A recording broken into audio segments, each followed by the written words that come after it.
Medir. ¿Por qué? ¿Por qué medimos? ¿Para qué medimos? Medimos para diagnosticar, para saber en dónde estamos parados. Medimos para planear, medimos para calibrar los procesos, medimos para rendir cuentas también. ¿Quiénes miden? Medimos la sociedad civil, ¿no? La academia, las propias autoridades desde el interior, la simetría de información que puede haber de las instituciones de procuración de justicia con la sociedad civil, pues es amplia. Incluso para la integración de un plan de persecución penal, la información o los lineamientos que el esfuerzo que ha hecho el equipo técnico de Fiscalía que Sirva ha sido fundamental, ha sido importante. Sin embargo, la información con la que cuenta la institución desde dentro, eso es lo que permite el tener una planeación, un plan de persecución mucho más fino, mucho más aterrizado, ¿no? La información con la que ellos cuentan, pues no la tenemos nosotros, ni por transparencia, ¿no?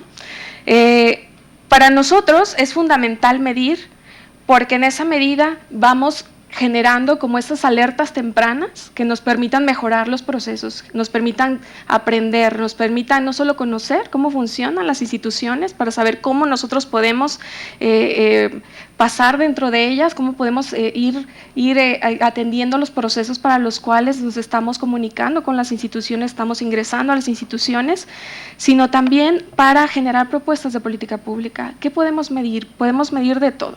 Podemos medir los procesos, podemos medir el diseño de una institución, podemos medir los resultados. Y las organizaciones de la sociedad civil están haciendo esfuerzos complementarios para poder observar desde distintas perspectivas qué es lo que están haciendo las instituciones, tanto en temas del diseño, como es el caso de la ley orgánica en la cual Fiscalía que Sirva participó ampliamente, pero también en la implementación. En el caso de la Fiscalía General de la República, ¿qué es lo que podemos observar?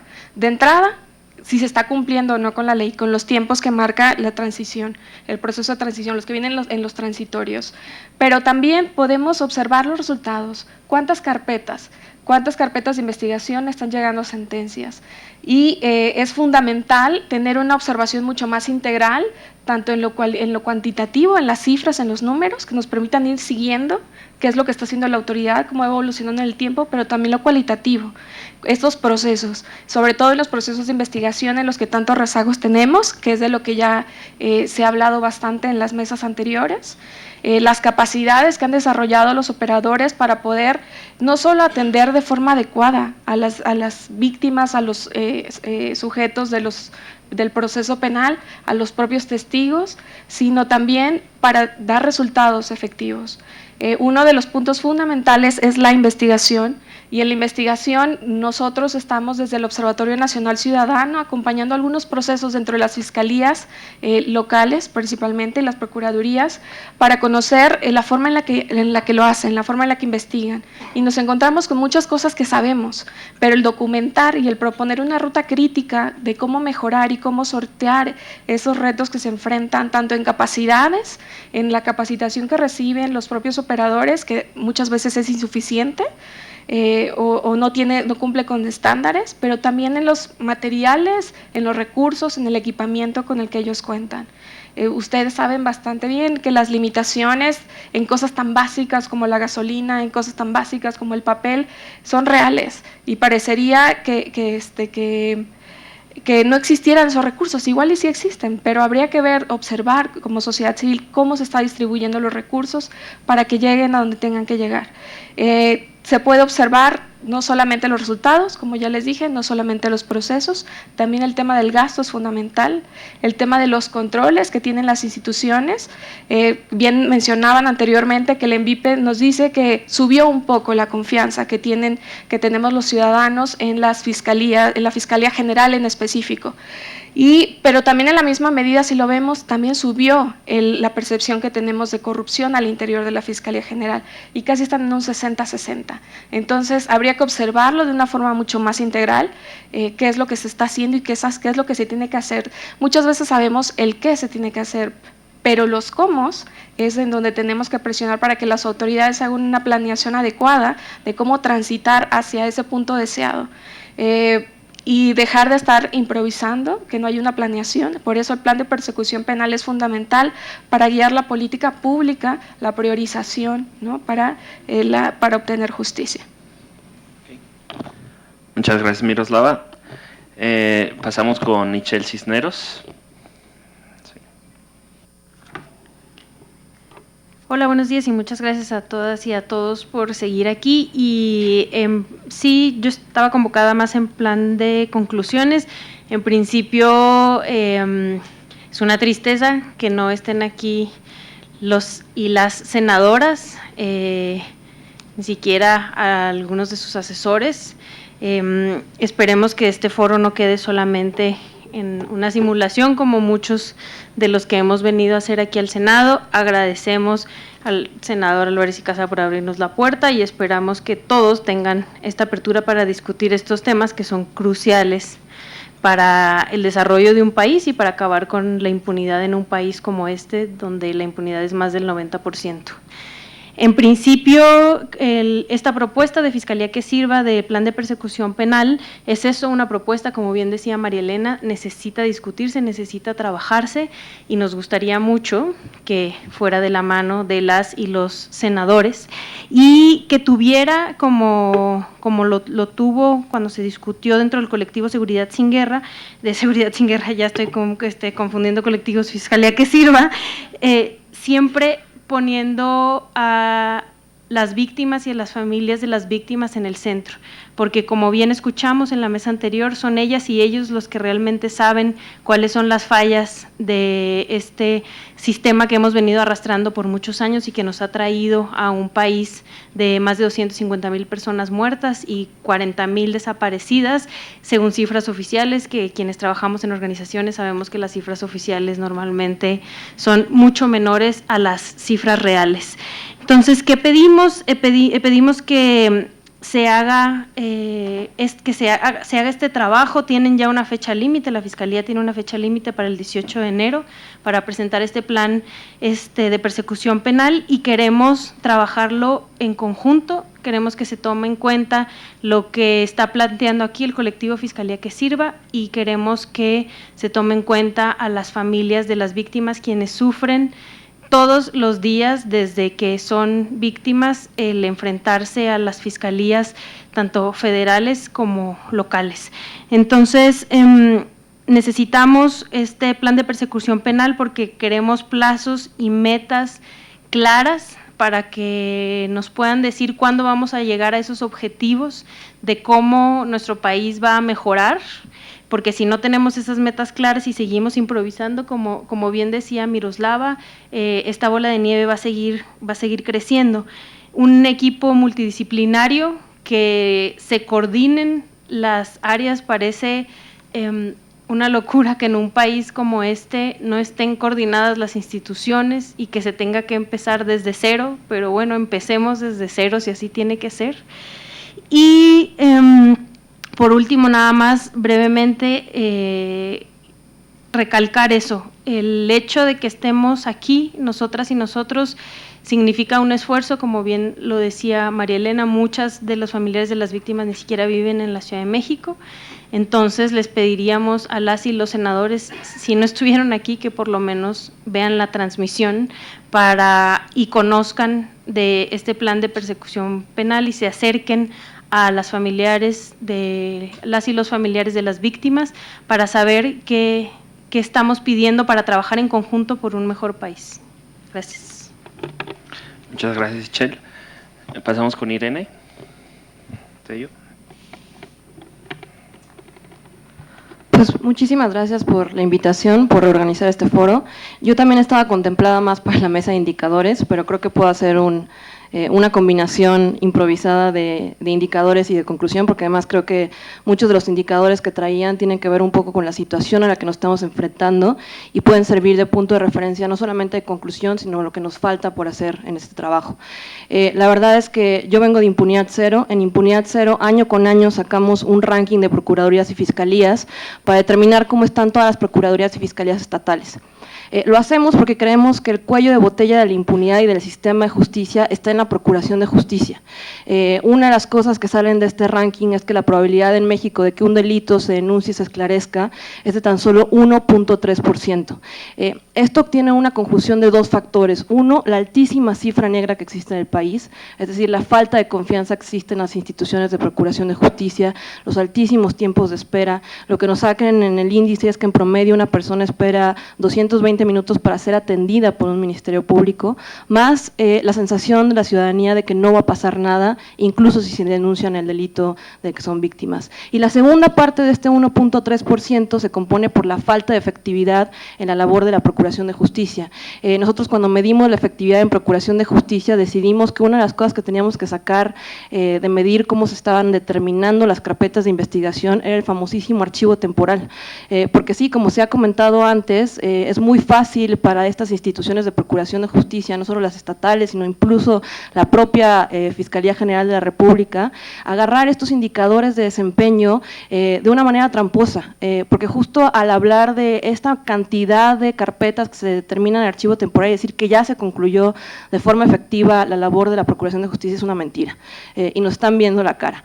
Y entonces sí hacemos este ejercicio y creo que es una de las cosas en las que nosotros desde Impunidad Cero quisimos contribuir más al plan de persecución penal, porque si uno revisa el plan de persecución penal provisional que sacó el fiscal general Alejandro Gertz Manero, encontrará muchas cosas, pero de lo que no va a encontrar uno es, indicadores respecto a qué va a ser, cuáles son los óptimos a los cuales va a llegar al menos en el primer año y ya pensando en el mediano y el largo plazo.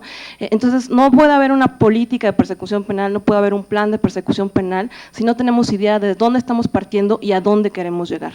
Creo que es una de las cosas que más falta ahorita en la discusión y también por eso me da una tristeza que no haya más senadores en la mesa. Definitivamente, así como se habla que el objetivo de este nuevo gobierno es combatir la corrupción y la impunidad, no hay manera de que combatamos la corrupción y la impunidad en este país si no volteamos a ver a las instituciones de procuración de justicia, empezando por la Fiscalía General de la República, que no solamente está en un proceso de transición, está en un proceso de crisis institucional, que tenemos que estar viendo y tenemos que estar muy pendientes respecto a cuál va a ser este plan de persecución penal, al cual a la fecha creo que no hemos sido invitados ninguna organización de la sociedad civil, incluso aunque el subprocurador hoy en esta mesa dijo que estaban iniciando el proceso y que iba a incluir la participación ciudadana. Ahí es donde tenemos que volver a poner el punto en el renglón.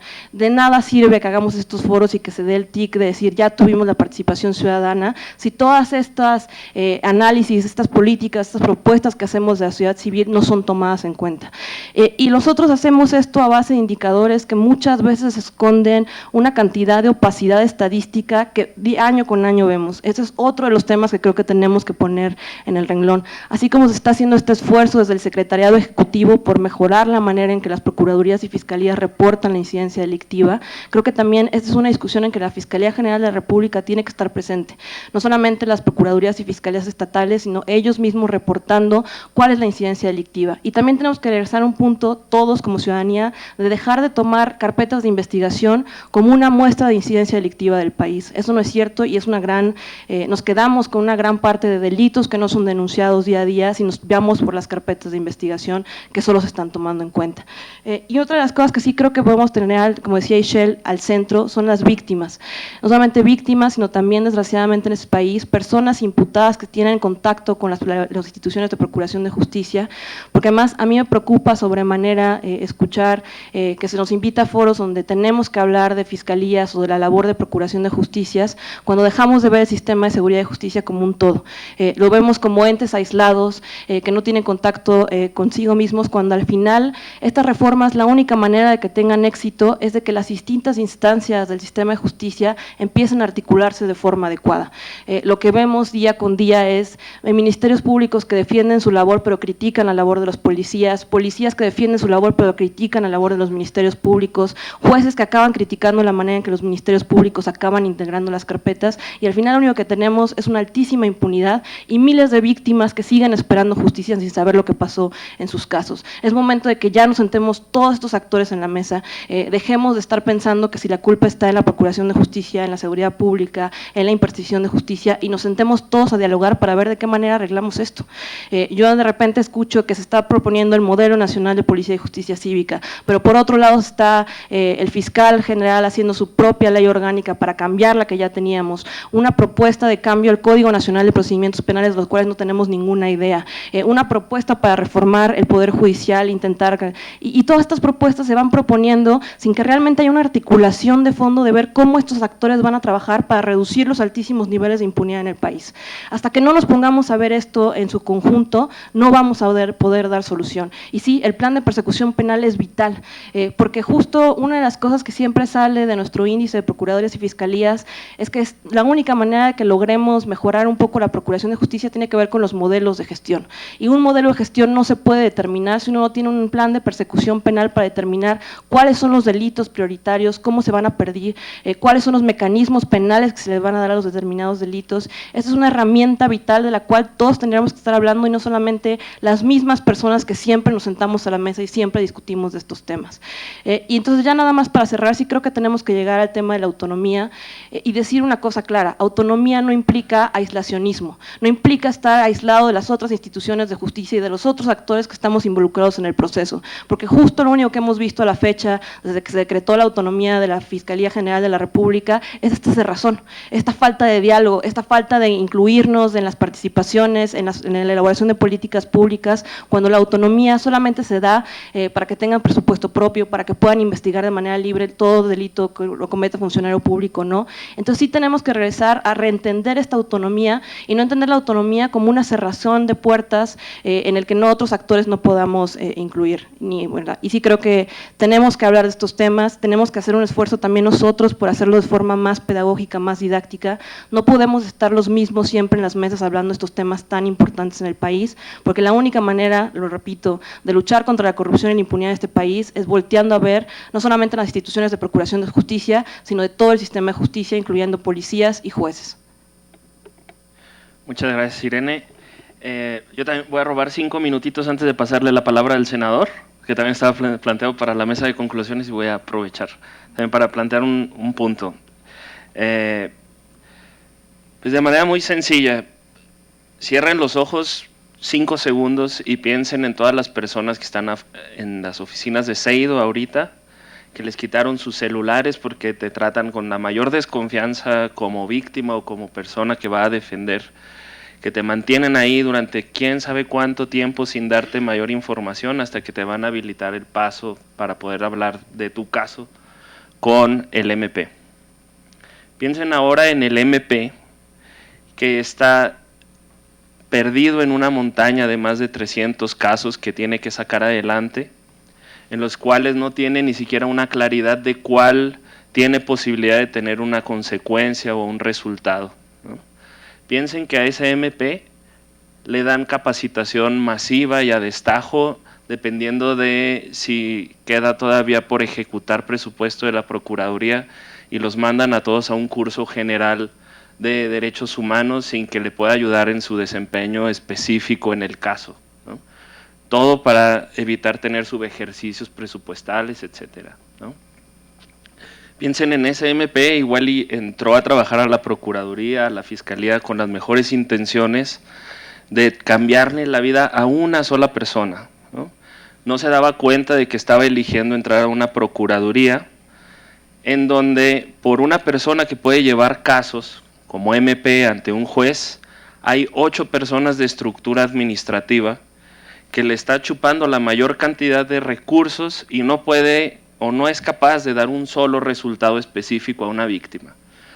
Llegó a trabajar a una fiscalía que no trabaja por resultados, que si pensamos en algún caso en la historia en donde le pudo dar verdad a la comunidad, nos llegan casos como Acteal, como Colosio, como Ayotzinapa y como muchos miles de casos más.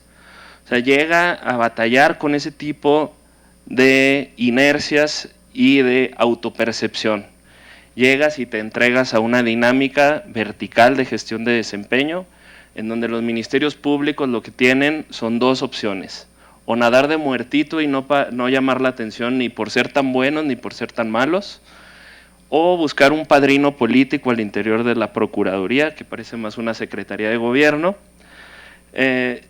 para evitar ser castigados, porque los ministerios públicos todo el tiempo tienen miedo de ser castigados. No hay ningún sistema que te oriente tu desempeño hacia objetivos que plantea la política de persecución penal, que te diga tenemos que ir caminando hacia ese rumbo y si tú como MP logras que la Procuraduría avance 2 pasos hacia allá, estás haciendo algo bueno. No, todos los ministerios públicos de todas las procuradurías del país viven con miedo todos los días de ser despedidos arbitrariamente por el desconocimiento que tienen sobre cómo se va a evaluar su desempeño, ¿no? O por lo irracional que es la forma en la que se evalúa su desempeño. Precisamente ahí es en donde, pues en lo personal que nos ha tocado trabajar al lado de ministerios públicos, no en contra de ellos, esto es un llamado como para que quede claro, la política de persecución penal busca aportar para la estabilidad también de los ministerios públicos, de las y los ministerios públicos, que el servicio profesional de carrera se oriente a los resultados que le dan concretos, no solo en el avance de casos, sino también con qué dignidad están tratando a las víctimas con las que lidian todos los días. Que las víctimas puedan calificar metas de desempeño, no solamente en objetivos como si fuera solo el objetivo impactar en los fenómenos criminales, también que la Fiscalía asuma que lo que hace es un servicio y los usuarios, las usuarias prioritarias son las víctimas, ¿no? Y que la reducción de la percepción de impunidad es casi tan importante o más importante que la reducción de impunidad, ¿no? Entonces, el asumir de manera estratégica, priorizar, no tratar igual un robo que un burócrata federal cometió y se robó 100 paquetes de papel, que no se lleve la misma cantidad de recursos que una desaparición, por ejemplo, ¿no? Esta noción de que un peso mal invertido en un delito que no tiene víctima, que no tiene impacto, que un delito mal, cada centavo mal invertido en eso es una injusticia, teniendo a tantas víctimas a nivel nacional exigiendo justicia, ¿no? Es correcto y es oportuno que nos reunamos y le pidamos a las fiscalías, no solo a la Fiscalía General, que hagan una manifestación de objetivos, prioridades y metas medibles para que podamos identificar cómo están invirtiendo cada centavo, porque es cierto, tienen recursos limitados y la expectativa sobre lo que ellos puedan generar es elevada, pero tenemos que estar involucrados, no solo las personas que tenemos el privilegio de elegir la causa de la justicia, sino sobre todo a las personas que no pudieron elegir estar en este foro, que están aquí porque han tocado todas las puertas para tener justicia en sus casos y son las víctimas. Pues yo con eso quería terminar y le paso la palabra al senador Emilio Álvarez. Gracias. Tenemos 2 meses y medio para intentar cambiar el actual estado de las cosas. El actual estado de las cosas es este, donde hablamos entre las mismas y los mismos. Tenemos 2 meses y medio para que antes de que presente el fiscal un paquete, que además es un paquete, que puede tener bondades y puede tener pertinencias, pero en el método está el fondo. Por ejemplo, un nuevo Código Penal Nacional, o con los elementos, para no decir nuevo, que armonice, que haya condición en el país para que no haya trato diferenciado por el mismo delito, según el Estado o según la Federación. Lo que se hizo con las leyes generales parece una pista que se va a seguir, las leyes secundarias de la Guardia Nacional, que son leyes nacionales que van a homogeneizar ¿no? Y que van a generar un imperio de ley para los niveles de los estados y los municipios. La metodología de leyes secundarias de la Guardia Nacional fue un desastre, porque no hubo diálogo más que con algunas autoridades. No vino un solo policía estatal, uno. No vino un solo encargado de la instrumentación del registro nacional que no fuere algún muy reducido círculo de la autoridad federal. Vino Sedena, vino Semar, vino Gobernación, vino Seguridad Pública y vino Consejería Jurídica. No creo que se me escape alguno más. La ley para el registro tiene una enorme cantidad de autoridades involucradas y no vino uno más que esos 5. Si esa metodología se reproduce como forma de trabajo, estamos en una situación de un muy significativo retroceso con lo que habíamos venido construido como término de relación con la autoridad federal, el legislativo federal y otros actores. Y eso me parece que es un foco de alarma, porque son, digamos, el momentum parece muy bueno, ¿no? Digamos, qué bueno que estemos discutiendo esta agenda, qué bueno que una ley de uso de la fuerza, qué bueno que un mecanismo de registro nacional de detenciones. De sentido común uno diría, hombre, qué pertinente. Pero el proceso o el mecanismo para procesar las cosas queda con una cantidad de déficit a deber que entonces puede resultar lo contrario. Más o menos es así. Cuando se discutió recientemente la reforma del Poder Judicial, el fiscal Gertz dijo, a ver, se cometen 32 millones de delitos, se denuncian 2, entonces 30 queda el conjunto de víctimas sin atender.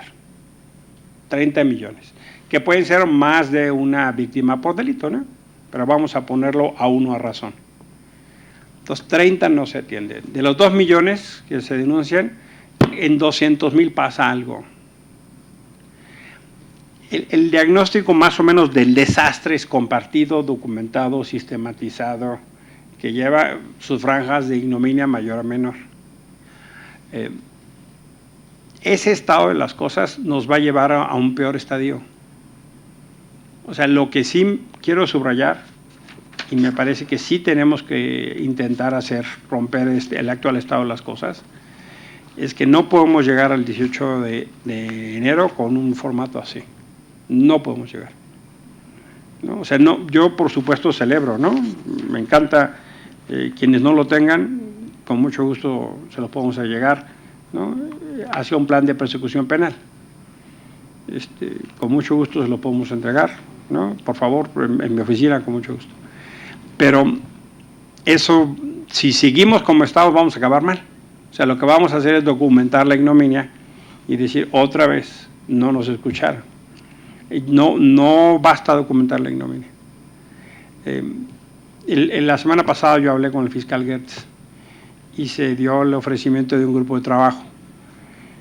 Hay que seguir esa ruta, ¿no? En lo que yo pueda contribuir, por supuesto, ¿no? Que ese es un poco el sentido de lo que yo estoy haciendo acá. O sea, no solo abrir puertas, sino tender puentes. Porque si no escucha el fiscal y su equipo lo que las víctimas tienen que decir y lo que las organizaciones han venido construyendo con una entidad de interés público, como es la Fiscalía, es que es de interés público, ¿no? Valga la redundancia y lo elemental que estoy diciendo, pero pareciera que no, o sea, se comportan como si no, que si fuera de interés particular. Si no cambiamos pronto el estado de las cosas y el término de relación, lo que va a pasar es una consolidación de un fenómeno de regresión en nuestro término de relación. Eso no quiere decir que lo que teníamos fuera bueno. No. Pero lo que se tiene, aún inclusivos hasta midiendo desde la expectativa que se tenía, el riesgo se hace mayor. Me parece entonces que, uno, lo que sí quiero subrayar es, a diferencia de otros muchos momentos en pasado más remoto, aquí hay una capacidad de propuesta importante. Puede estar bien, puede estar mal, pero eso es justo el sentido de lo que se tiene que discutir. No basta decir no, pues es que la sociedad civil no ha operado, ¿no? La sociedad civil no ha estado al lado de los operadores de la justicia o son académicos. No basta eso, ¿eh? Porque luego a veces pareciese como un asunto de descalificación. No, las víctimas pues sí son víctimas, pero nunca han operado. Entonces me parece que hay un fenómeno de reservas que tenemos que superar. Lo segundo es, sí es cierto que están haciendo una apuesta importante para la ley de justicia cívica como un mecanismo de solución y de descongestionar la vía penal. Entonces hay que subrayar cuáles son los características y especificidades de eso. Lo tercero, está acá el canal del Congreso, se está transmitiendo esto. Yo me encargo de hacerle llegar a todos los senadores lo que aquí se ha discutido, por lo menos para que sus equipos subrayen, ¿no? Si se hace necesario que tengamos una reunión con la Comisión de Justicia, tengámosla. Si se hace necesario que busquemos una reunión con el Procurador, busquémoslo. Si se hace necesario una interlocución con la Consejería Jurídica, que en estos temas se mete y se mete de lleno, hagámoslo. Pero el actual estado de las cosas no nos va a llevar a un buen resultado. Y no está bien eso. Es una pérdida de momentum país muy importante. Más allá de cualquier consideración, es un momentum país indispensable para atender. En eso, por supuesto que lo que podamos hacer cuenta con nosotros. Agradezco muchísimo su tiempo, su condición, su interés, porque aquí se juega una parte muy… Yo creo que el momento del país es un dilema de futuro. El pasado ese es indefendible, ¿no? Los números son arroyo, o sea, es que eso es indefendible. Entonces el dilema es un dilema de cómo construimos lo que viene. Pero ¿cómo vamos a construir lo que viene si se cierran las puertas? ¿Cómo vamos a construir lo que quiere si la nueva institucionalidad que se está pensando no considera con otros actores más allá de un reducido espectro? Ese futuro que viene no está bien si no tiene bases de normalidad democrática, de diálogo democrático. Por eso creo que tenemos también que repensar nuestros métodos, porque no estamos teniendo el éxito. Algo tenemos que hacer, o algunas cosas. En algunos otros momentos logramos sortear obstáculos de distinta naturaleza. Tenemos que replantear nuestros métodos, creo yo, porque no, el estado de las cosas no puede ser este. La gravedad de que eso implica es grande, es mayor. Para esos fines, con muchísimo gusto cuentan con mi oficina, que además ustedes las conocen, ¿no? La maestra Eliana es una fiera, ¿no? y la grande o reducida capacidad, pues por supuesto cuenta con nosotros. Bienvenidas al Senado y hagamos lo que podamos en ese ánimo. Tenemos 2 meses y medio. Muchísimas gracias.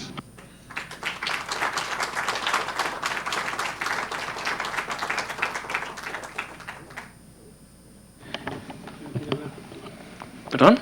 Sí. Adelante. Necesito el micrófono, si no, no se va a oír. No, es que si no la van a oír. Acá hay un micrófono. Si no, no le van a oír el canal. No me gusta hablar mucho con el micrófono, ¿vale? Pero yo creo que sí me escuchan. Es que no, el micrófono va a quedar. Nosotros sí le vamos a escuchar. La gente que ve el canal no.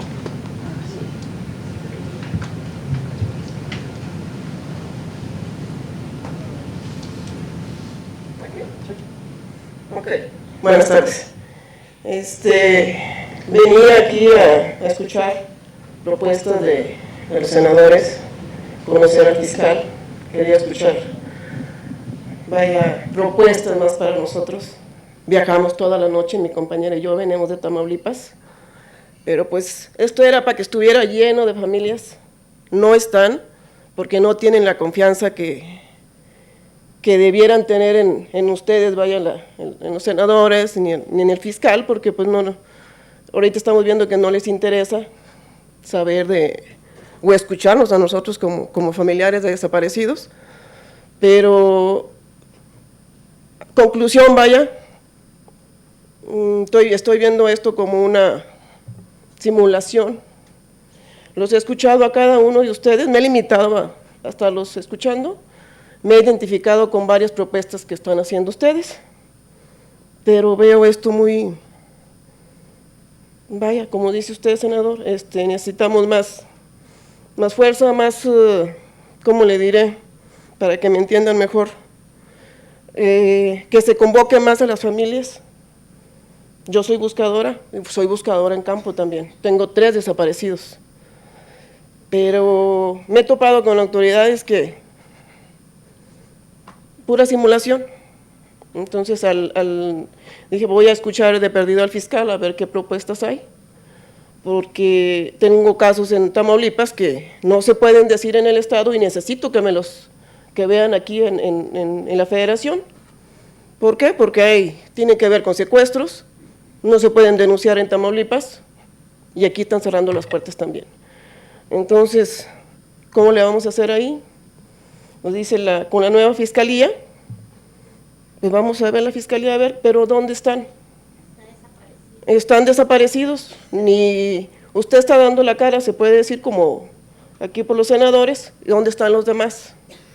Sí, me hubiera gustado que estuviera lleno de las compañeras y no están. Entonces, muchas gracias como quiera por estar ustedes aquí, pero me hubiera gustado más. Era todo lo que les quería decir. Muchas gracias. Muchas gracias. Pues si no hay ninguna participación más, pues creo que ya con esto podríamos dar por clausurada esta última mesa del foro de presentación del plan de la política de persecución penal, y a nombre de todas las personas que formamos parte del colectivo Fiscalía que Sirva, damos por clausurado el foro. Muchas gracias.